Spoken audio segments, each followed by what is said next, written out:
Assalamualaikum warahmatullahi wabarakatuh.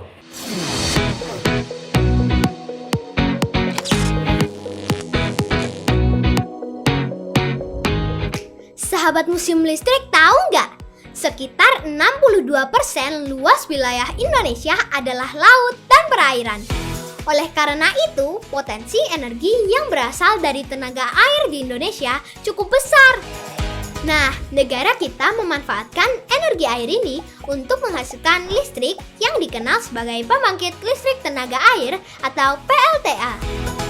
Pada zaman kuno, tenaga air telah digunakan untuk menggiling gandum.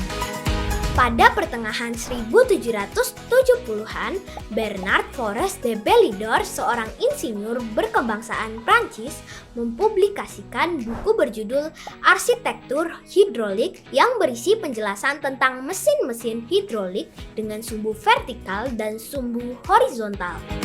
Kemudian pada tahun 1878, pembangkit listrik air pertama di dunia dikembangkan oleh insinyur berkebangsaan Inggris bernama William George Armstrong. Yuk kita lihat cara PLTA menghasilkan listrik. Biasanya air yang dimanfaatkan untuk dijadikan energi listrik didapat dari air sungai yang dibendung. Pada bagian bawah bendungan dibuat lubang saluran air, dari sanalah air masuk ke ruang turbin. Turbin berfungsi mengubah energi kinetik dari gerakan air menjadi energi mekanik yang dapat menggerakkan generator listrik. Listrik yang dihasilkan generator akan dialirkan ke transformator yang kemudian diteruskan ke gardu induk. Energi listrik yang berasal dari energi kinetik air disebut hidroelektrik.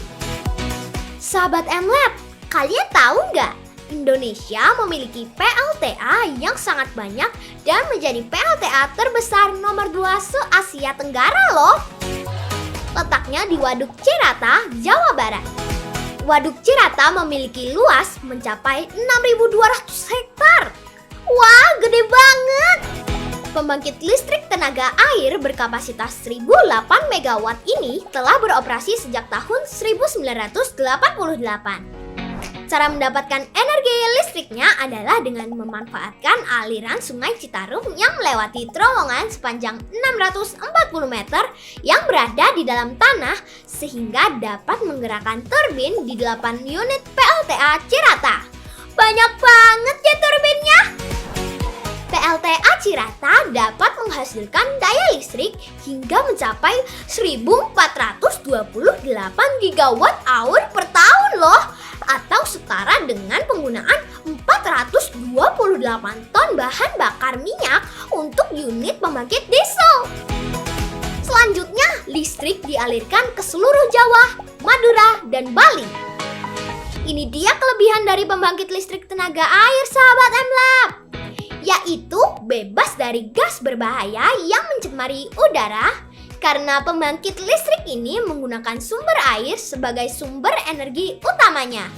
Jadi, udara yang kita hirup tetap bersih dan sehat. Nah, kekurangannya adalah lokasi yang akan dijadikan sebagai tempat pembangunan PLTA masih sangat terbatas. Karena kita harus mempertimbangkan banyak hal, mulai dari jumlah debit airnya, apakah sesuai atau tidak, kemiringannya apakah tepat, dan lokasinya mudah diakses atau tidak.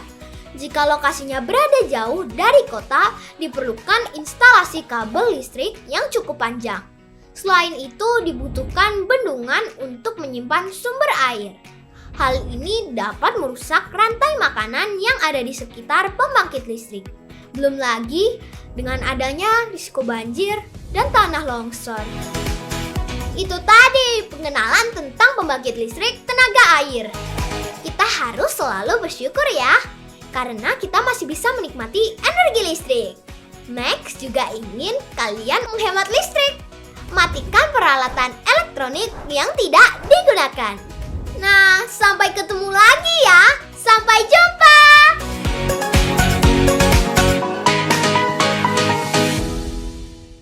Kami dari Rekayasa Konversi Energi Air ingin memperkenalkan diri. Sebelumnya, perkenalkan nama saya Mutia Dewi ya. Nama saya Nova Kimulhak. Nama saya Yana Sukendra. Nama saya Miftahul Banu Haji. Nama saya Gamal Khalifah. Nama saya Muhammad Faiz Ramadan. Pertama-tama kami ingin menjelaskan apa sih PLTA itu. PLTA adalah pembangkit listrik tenaga air. Pembangkit yang mengandalkan energi potensial dan kinetik dari air untuk menghasilkan energi listrik. Ada juga persebaran PLTA. Ada beberapa persebaran PLTA yaitu ada di Kota Bandung Barat, Jawa Barat, PLTA Kota Panjang, PLTA Asahan, PLTA Batu Baru, PLTA Wonogiri, PLTA Riau Kanan. Selanjutnya ada kelebihan dari PLTA. Apa sih kelebihan dari PLTA itu? Yang pertama itu ada terbarukan dan bebas emisi. PLTA tidak menghasilkan emisi karena tidak membakar bahan bakar. PLTA memanfaatkan potensi energi terjunan air dari bendungan untuk memutar turbin dan menghasilkan energi listrik. PLTA juga merupakan salah satu sumber energi terbarukan karena memanfaatkan aliran air. Yang kedua ada andal. Air untuk PLTA bersumber dari bendungan yang menyimpan cadangan air dalam jumlah yang besar. Oleh karenanya PLTA andal karena tidak bergantung dengan cuaca seperti energi terbarukan lainnya seperti energi angin atau surya. Yang ketiga ada fleksibel. PLTA bersifat fleksibel, pasalnya PLTA bisa dengan cepat bisa menghasilkan listrik, bisa dioperasikan secara langsung. PLTA dapat menyediakan daya cadangan listrik yang penting jika pemadaman atau gangguan listrik besar. Yang keempat ada biaya operasional murah. Biaya operasional PLTA murah dan memiliki ketahanan infrastruktur yang tinggi bila dibandingkan sumber energi lainnya. Biaya konstruksi bahkan dapat dikurangi dengan menggunakan struktur yang sudah ada sebelumnya seperti jembatan, terowongan, dan bendungan. Yang kelima ada berpotensi jadi tempat rekreasi. Sebagaimana dijelaskan sebelumnya, pembangunan PLTA biasanya membangun bendungan atau sebaliknya. Keberadaan bendungan ini berpotensi menjadi tempat rekreasi atau wisata.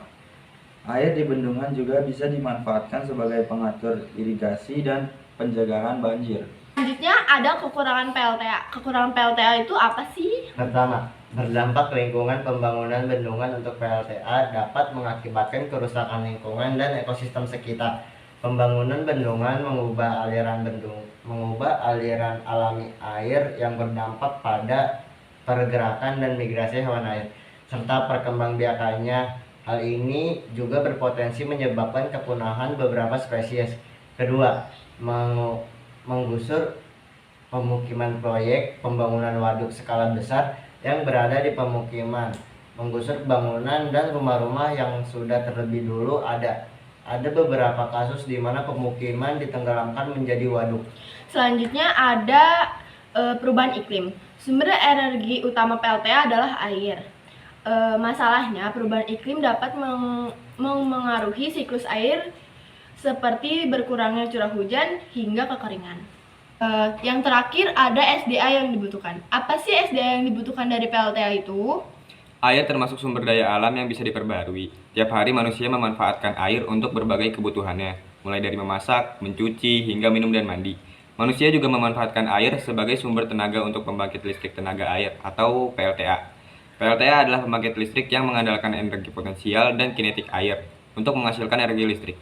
Awalnya, pembangkit listrik ini hanya menggunakan air waduk atau air terjun. Namun, seiring berkembangnya teknologi, air PLTA menggunakan tenaga ombak untuk menghemat energi, dan energi tersebut kemudian menjadi energi listrik bantuan generator. Dan dari kelompok kami, wassalamualaikum warahmatullahi